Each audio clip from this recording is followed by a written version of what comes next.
nuestra definición de lo que es la iglesia local. Antes de mirar la página, decidme, ¿la iglesia es un organismo o una organización? Es un organismo vivo.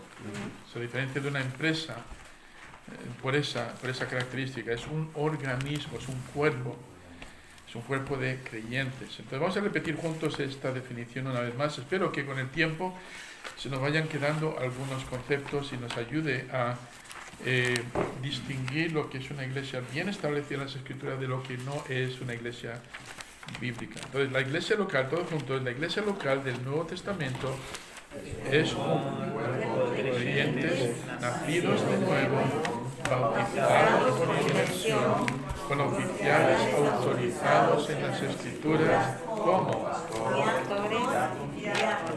organizada para llevar a cabo cultos de adoración, predicar el Evangelio, ganar almas, celebrar las ordenanzas que son bautismo y cena del Señor, enseñar la palabra de Dios, guiar, vigilar y disciplinar a sus miembros para el bien de ellos y para la gloria de Dios. Muy bien. Amén.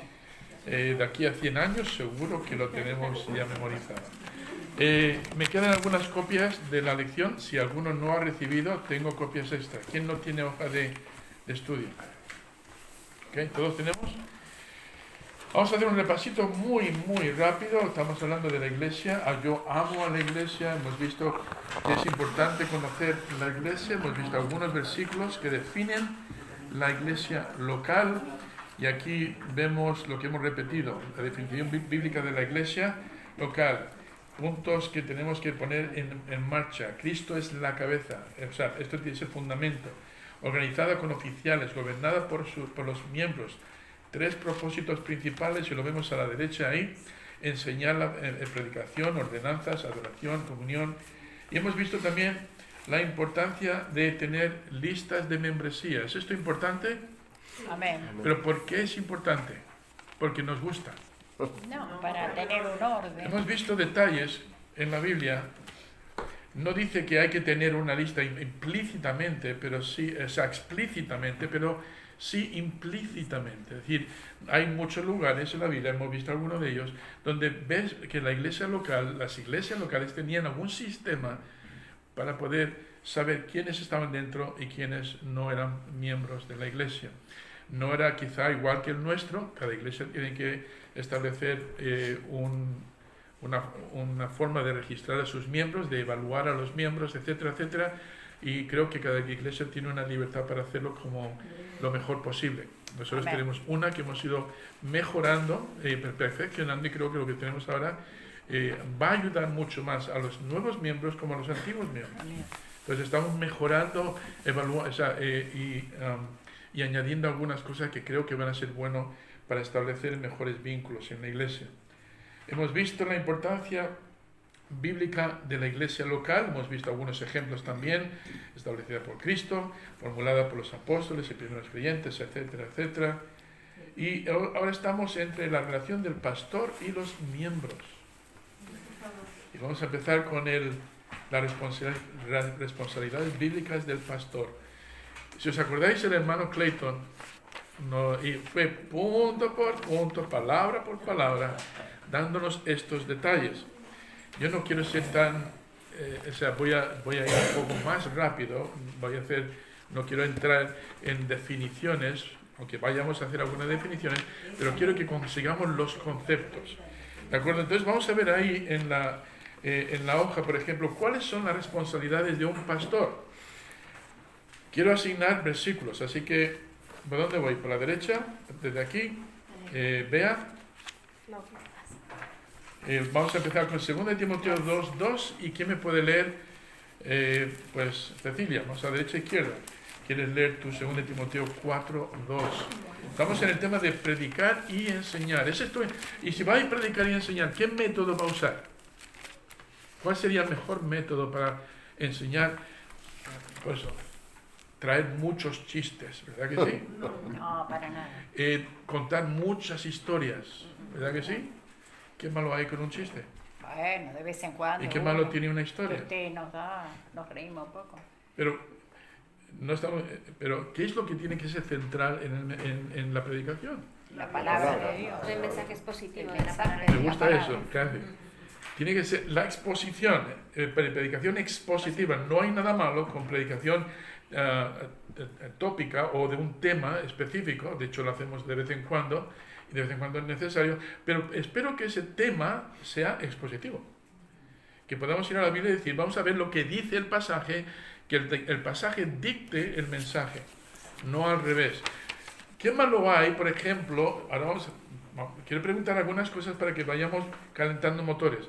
¿Qué malo hay en hermanos, abrir en Mateo capítulo 1 y vamos a leer el versículo 17? De manera que todas las cosas, de todas las generaciones, desde Abraham hasta David, son 14, y lo leo y digo, hermanos, hoy voy a hablar de todo esto y tengo 4 puntos para vosotros y no vuelvo a tocar la Biblia. Malo. Fuera del contexto. Fuera. ¿Qué peligro hay en eso? Que decimos la opinión de nosotros. Pero os voy a contar historias y experiencias muy buenas que os van a emocionar mucho. Pero se va a ir de lo que realmente quiere decir. Es lo que quiero que veáis. Sí. Que no hay nada malo en una historia. Las ilustraciones son buenas. Sí. Pero si todos son, un versículo y luego te vas a dar punto 1, punto 2 y 3 y vas a utilizar historias para enfatizar cada punto, nos acabamos, la posibilidad de error es enorme. Y la gente, puedes motivarlas emocionalmente, incluso puedes motivarlas a que actúen emocionalmente. Ahí tenemos la historia que nos ha contado el hermano Timoteo. Puedes motivar con la música, puedes motivar con historias.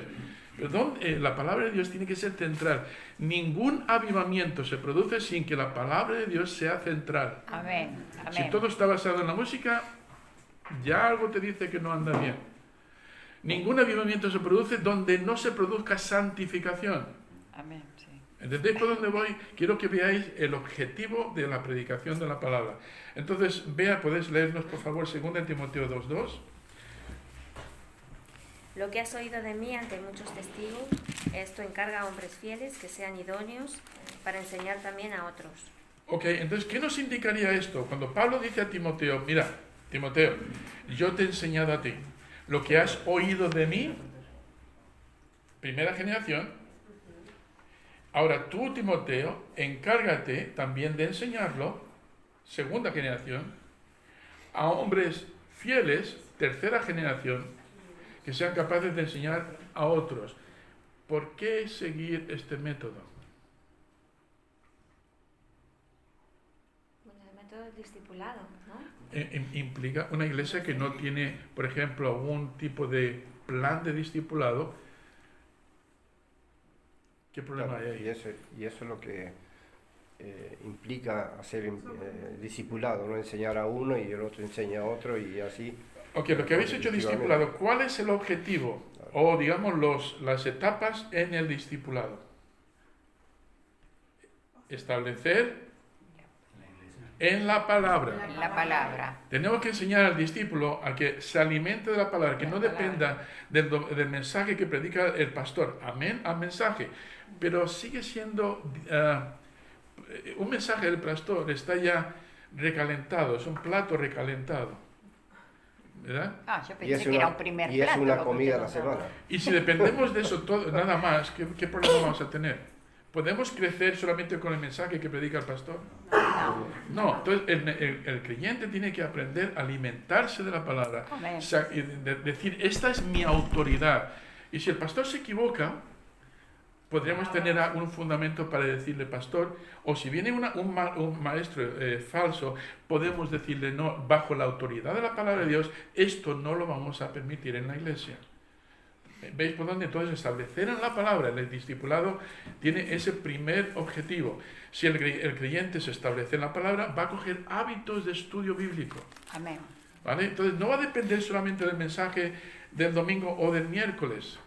Mi misión, la misión de los hermanos que predican y enseñan, por supuesto, es guiarnos a través de la palabra para adquirir nueva enseñanza y enseñanza bíblica, y luego para adquirir nuevos hábitos que lleven luego a servir en la iglesia. Establecer en la palabra, establecer en el cuerpo, establecer en la iglesia, en el compañerismo. Ver que esto es importante.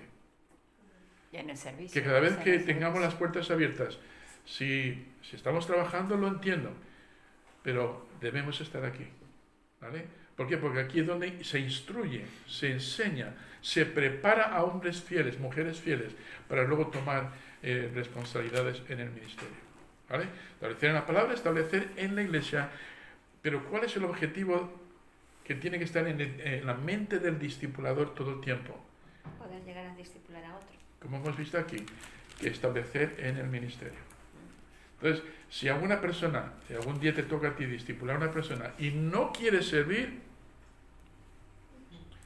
entonces, ¿qué estamos haciendo con la enseñanza a mí me ha ocurrido? Yo he empezado muchas clases, muchos estudios de discipulado con personas y se quedaron en la cuarta lección, no siguieron más. ¿Pero por qué? Porque tenían una actitud equivocada a la hora de acercarse a las Escrituras. Era como un menú, lo quiero, no me gusta, dame algo mejor. No, la actitud que tenemos que tener ante la palabra de Dios es, Señor, ¿qué quieres que yo haga? Y si la palabra de Dios nos está enseñando lo que tenemos que hacer, la única respuesta aceptable es la obediencia. Y la respuesta de la obediencia es la mejor porque nos protege a nosotros y nos va a llevar a la madurez.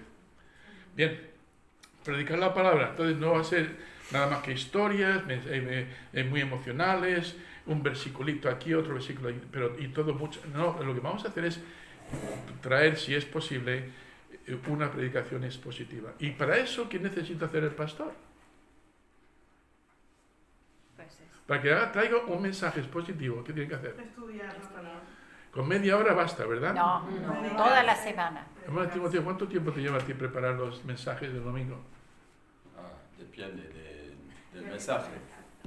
¿Media horita, una horita? 7, 8 por lo menos. Para todo, 20 a 30 horas. En todo. Entonces, ¿es importante que vengamos? No es importante, que falte no pasa nada. ¿Sabes lo que es eso? Es darle una bofetada al hermano Timoteo y decirle, el tiempo que has empleado en esto no es importante. Si para él es importante, y para el hermano Francisco, ¿tú cuánto tiempo empleas, Francisco? Bueno, no vamos a decir el tiempo, mucho. Y todo eso para luego traerlo ya digerido en media hora, 40 minutos, 50 minutos, o una hora. ¿Con qué actitud debemos de venir? Posición. Hermana, ¿a quién nos gusta cocinar? ¿A quién no le gusta? ¿Le gusta cocinar? ¿Os gusta cocinar? A mí me encanta. ¿Y cómo os gusta cocinar un plato que os ha llevado toda la mañana y invitas a alguien a comer y te viene y dice, yo no sé si voy a volver otra vez para aquí, y dices tú, bueno, pastor, usted no lo invito más. Tú te lo pierdes. ¿Entiendes? Hay que venir con hambre, hay que venir con actitud. O sea, no solamente depende del predicador que traiga un mensaje que sea lo mejor posible, sino que vengamos con la mejor actitud posible para decir, Señor, esto es lo que tú quieres para mí. Y escucha, si el Señor ha puesto líderes en la iglesia, y creemos que son buenos líderes, ¿no deberíamos seguirles? ¿Una respuesta en obediencia? Sí.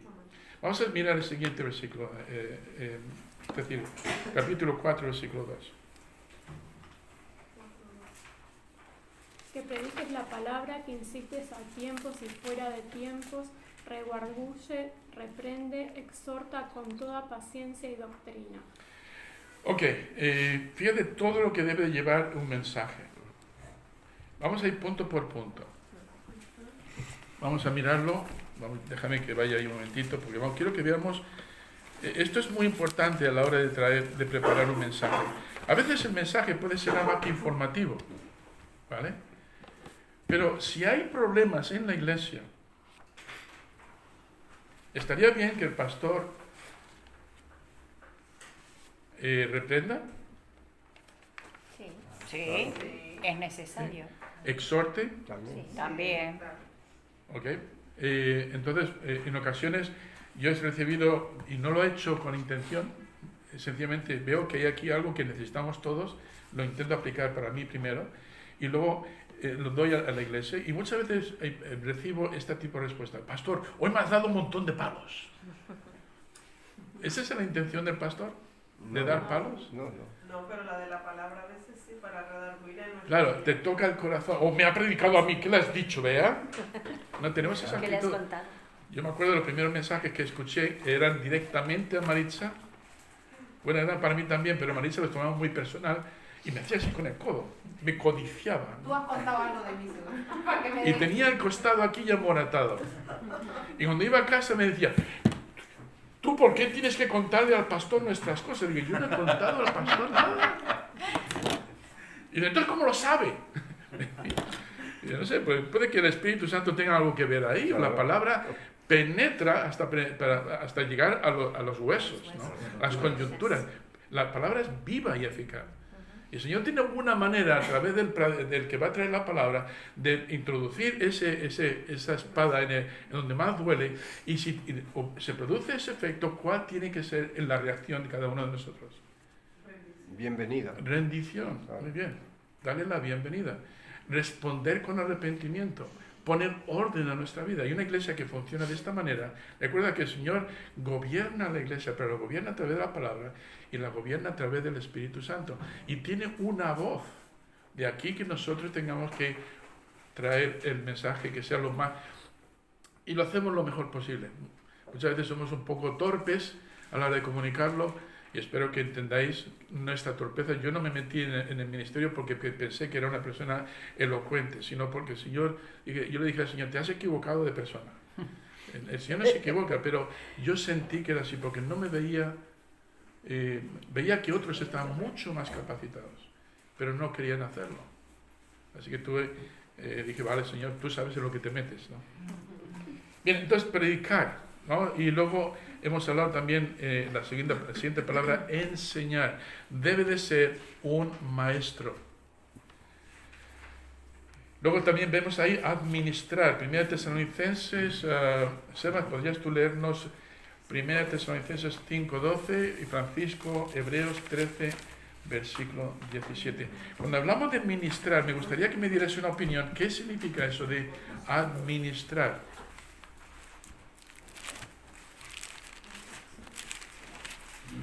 Organizar. ¿Mm?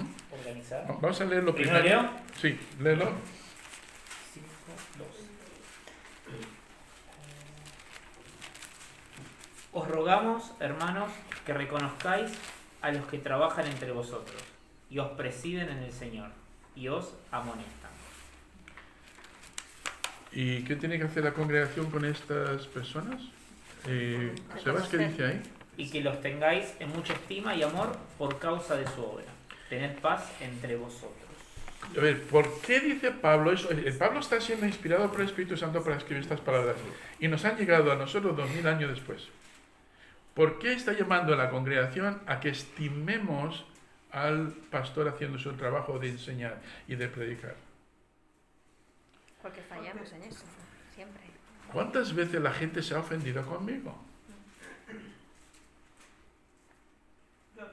Y no han vuelto más. Y no sé, puede que dijese algo inadecuado, es posible.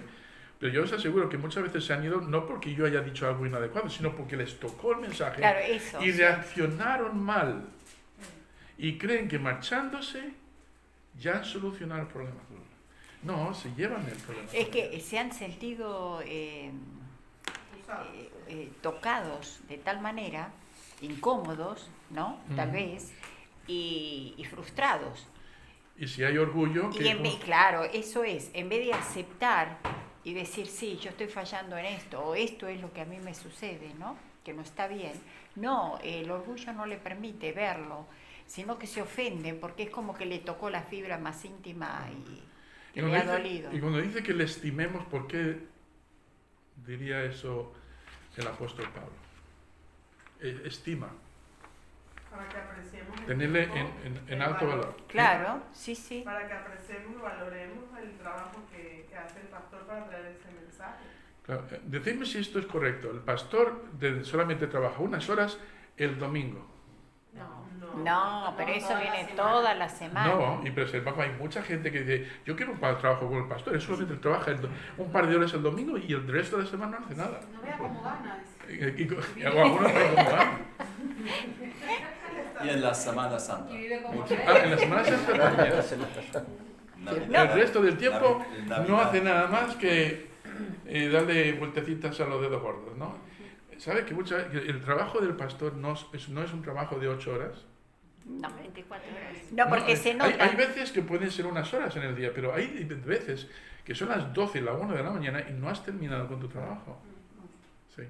Sí, con Francisco muchas veces hablamos, le digo, nuestro pastor, nosotros somos privilegiados, porque pasa muchas horas, porque en el púlpito se nota cómo está preparado la predicación, el mensaje, se nota, porque hay mucha consistencia, ¿no? Es muy consistente y muy abierta la palabra, que eso es muy importante.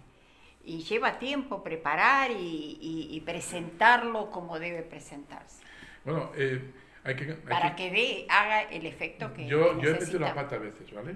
Y Pero vosotros pocas lo habéis veces. notado, que quizás no he venido suficientemente preparado. Esto puede ocurrir. No ocurre intencionadamente, pero puede venir. Los pastores también tienen malos días, ¿o no? Sí. Sí. Y puede venir muy cansado el domingo también, porque quizás no ha dormido bien, no ha descansado bien. Eso hay que tenerlo también en cuenta. El pastor es humano.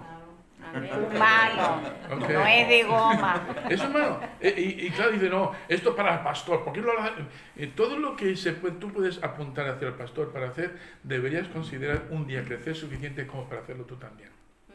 Amén. Porque todos los requisitos para los pastores, para los obispos, no es solo para los obispos, es para una persona madura. Entonces, también es algo que por todos deberíamos aspirar. Llegar a ese nivel de madurez para poder decir, oye, Sí. pues estoy quizá al nivel Amén. del que está liderando la iglesia o que está dando las clases en la escuela dominical. Son metas para todos. Los requisitos de un diácono. Pues eso para el diácono, pero para mí no. No, son requisitos para todos, pero los que han alcanzado ese nivel, pues pueden ejercer su ministerio. Pero todos deberíamos aspirar a la madurez, como dice en Hebreos 5, para los que por el uso De la tienen los palabra. sentidos ejercitados en el discernimiento del bien y del mal. Por el uso han llegado pueden A la tomar madurez. alimento A la sólido. madurez. La sí. comprensión. Sí. Entonces, cuando hablamos de administración, vamos a ver el otro versículo, Hebreos capítulo 13, versículo 17. 3, 17. Tres, Sí. tres. 13, 13, 17. 17. A ver, hablaron todos juntos, yo no entendí 13. nada. Acá. 13, Tenés la ahora hoja. sí. Si puedo leer. Dice, obedeced a vuestros pastores y sujetaos a ellos, porque ellos velan por vuestras almas, como quienes han de dar cuenta, para que lo que hagan con alegría y no quejándose, porque esto os es provechoso.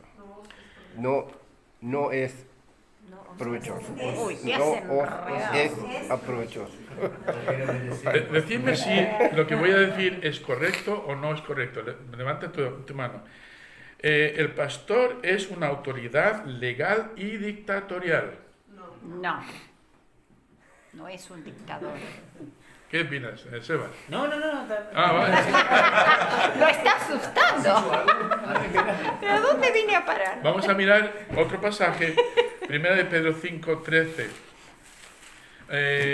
¿A quién le toca? A Guido, por favor.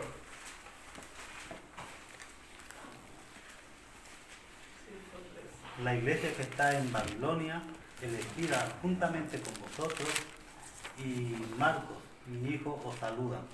No, primera de Pedro. 5.3, perdón. 5:3. Perdón. 5.3. Vale. No como teniendo señorío sobre los que están a vuestro cuidado, sino siendo ejemplos de la grey. No teniendo qué, Poderío. o señorío. Es decir, no es el que viene con un palo o dictando, tú tienes que hacerlo porque yo soy el hombre de Dios. Mira, ese término del hombre de Dios se ha abusado mucho. Entonces, como soy el hombre de Dios, tú no puedes cuestionarme. Y más, tú tienes la obligación de hacer lo que yo te mando. ¿Eso es correcto? No. Yo lo he visto en muchas iglesias, no muchas, pero lo he visto en algunas Sí, iglesias. sí, sí. Y me ha alarmado, digo, bueno, mira, yo he visto esto, estando cenando con el pastor, después de visitar la iglesia, cenando con el pastor, llamándole constantemente por teléfono un miembro diciendo, pastor, mira, tengo que tomar en este negocio, me gustaría saber qué opina usted. O las decisiones más sencillas, pastor, ¿qué opina? Como si el pastor tuviese la mano santa diciendo, esto es lo correcto, soy el hombre de Dios. El hombre de Dios no es una posición, es una cualidad. ¿Okay? Puede convertirse, ojalá se convierta en una posición firme, pero es una cualidad. Ok, entonces, ¿qué hacemos entonces? Yo soy el pastor y tú tienes el deber, porque esta es la ley que yo voy a establecer, o yo voy a dictarlo así de esta manera porque tú tienes que obedecerme porque yo soy el pastor. Si el pastor utiliza esa actitud, ¿qué tenemos que hacer? Bajarlo. Echarlo. Disciplinarlo. Disciplinarlo. Quemarle en la hoguera, ¿no? Yo lo he hecho. No, ni para quemar no creo que sirva. Pues mira, puede ocurrir, y ha ocurrido, Sí, sí. espero que no ocurra aquí, que no me pase a mí, ¿vale? No, Pero no. os lo pongo porque yo no voy a estar aquí siempre, los hermanos que están liderando esta iglesia no van a estar siempre, pero pueden entrar. Sí, puede entrar a Mira, escuché la historia de un misionero que cuando fue a Perú, estableció una iglesia, enseñó estos principios a la iglesia lo aprendió tanto, luego este misionero tuvo que marcharse, se quedó otro, muy poco tiempo, aceptaron a otro que vino después sin filtrar bien de dónde venía, y este pastor empezó a cambiarlo todo.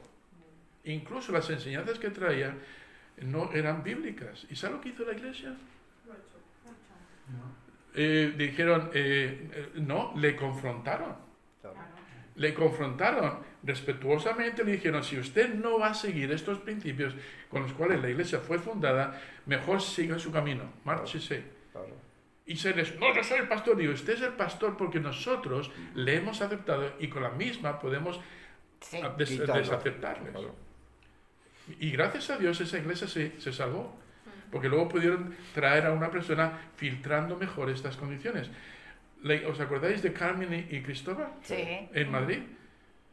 Ocurrió también en esa iglesia. 3 pastores después del fundador, entró un pastor que empezó a sacar del internet todo tipo de enseñanzas raras.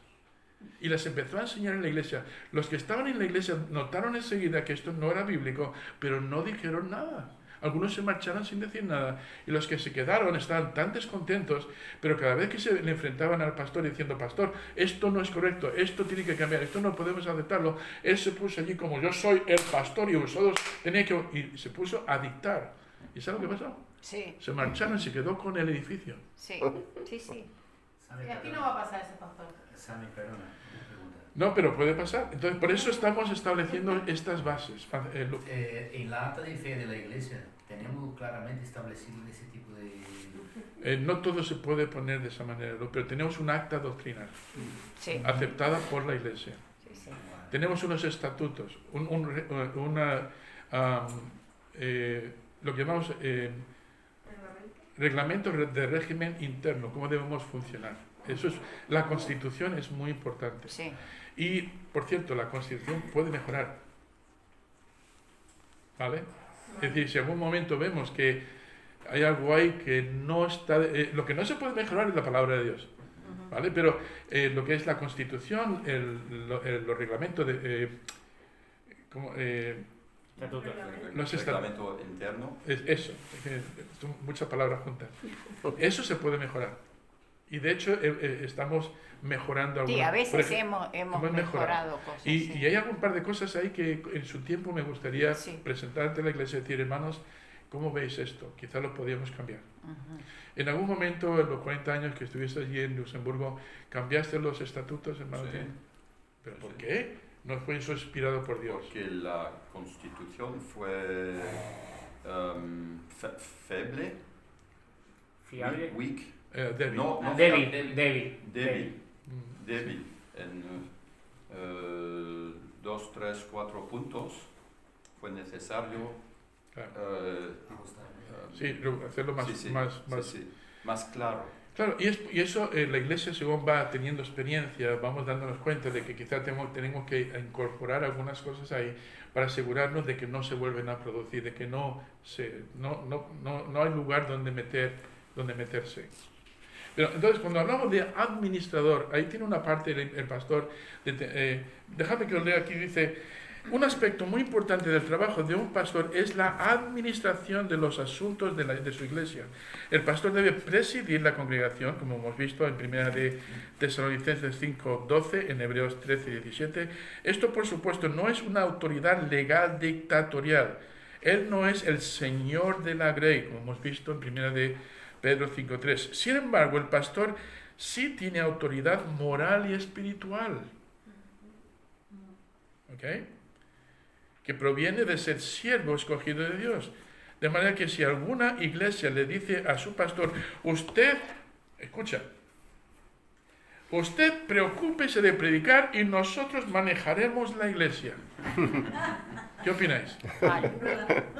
Un relajo. No, quizá vosotros habéis conocido alguna iglesia así. Que vamos a contratar a un pastor. ¿Cómo? Un predicador. Que venga a predicar nomás. Hoy en día hay muchas iglesias llamadas bautistas, bíblicas y evangélicas, son el cuerpo, digamos, de ancianos o los diáconos los que deciden lo que se va a hacer y no se va a hacer en la iglesia. Y son los que van a despedir al pastor cuando les dé la gana. ¿El nombramiento de un pastor es un llamado o es un trabajo? Es un llamado. Tenemos que empezar por ahí, es un llamado. Sí, es un llamado. Y si la iglesia va a llamar a un pastor a que ocupe la iglesia, espero que entienda de que tiene que ser un llamado. No es, te vamos a pagar 2.000, 3.000 euros, lo que sea, y para usted y nosotros le podemos despedir cuando queramos. No es eso. Ni tampoco con un contrato. De hacerle un contrato. Y usted, nada, que póngase a predicar el domingo, el miércoles y luego ya nosotros nos ocupamos de todo lo demás, no se preocupe. No, el pastor tiene que administrar, tiene que sobrever. De hecho, la palabra obispo tiene que ver más como la parte administrativa que tiene que hacer en la iglesia. Hay 3 títulos, como se sabe, o 3 formas de llamar al mismo oficio: pastor, obispos y ancianos. Un anciano, un pastor tiene que ser un anciano, pero un anciano no tiene por qué ser pastor. Puedes tener varios ancianos en la iglesia. Amén. ¿Vale? El pastor tiene que ser no solamente maestro y tener la capacidad de pastorear a la iglesia, pero también tiene una parte administrativa. Es quizá la parte menos espiritual que tiene el pastor. Esa parte tiene que estar encima de ello. ¿De acuerdo? Bien, son -5, sé que lo estamos pasando muy bien, pero vamos a profundizar un poquito más la semana que viene con el tema de pastorear. ¿Qué es eso? ¿Por qué se le da al pastor ese título o ese nombre de pastorear? Más que un título, es el trabajo que él hace. A mí me dicen el pastor Sami, vale, muy bien, yo sé lo que soy, pero no lo veo como un título, lo veo más bien como una posición que ocupo. Es la parte que me corresponde en la iglesia. ¿De acuerdo? Entonces no es como el sacerdote, por ejemplo, que le nombra a la iglesia, no importa lo que haga, siempre va a ser un sacerdote. No es eso. Cuando hablamos del pastor es el trabajo que hace de pastorear, de guiar al rebaño, de enseñar, sí, de protegerles y todo eso. Entonces, no, cuando digas, entonces es diferente es otra persona diferente al obispo. En la Iglesia Católica tienes obispos, tienes sacerdotes, tienes cardenales, tienes en la Iglesia Católica utiliza ese nombre obispo de forma antibíblica. ¿Entendéis eso? Yo soy un obispo. Mira, pastor, usted es una avispa. A veces, ¿soy un obispo? Sí. Sí. Entonces, ¿por qué no me llamáis obispo Sam? Porque en una de sus 3 funciones... ¿Me llamáis pastor? Te digo pastor, pero también te digo Sam. Bueno, lo que quiero decir es que no vamos utilizando estos nombres como si fuese un rango, ¿no? Sino como un oficio, parte de su ministerio. Podemos decir, pastor, hoy está más que nada obispeando. Está no sé si se puede decir obispado eso. hoy. Está administrando, está haciendo trabajo, pero otro día está haciendo trabajo de pastoreo. Pero la posición, digamos, la madurez que le debe identificar es que es un anciano. ¿Yo soy un anciano? Sí, ¿Entrado en años? ¿Me estáis llamando viejo? en los dos sentidos. Sandy, No. en los dos sentidos. Anciano es en el sentido espiritual, es una Sí. persona madura que ha sido probado, que ha sido examinado, etcétera, etcétera. Bien, ¿alguna cosa clara? Espero que se haya aclarado. Todo está claro, pastor. Bien, ¿alguna pregunta? Y pasamos a las peticiones.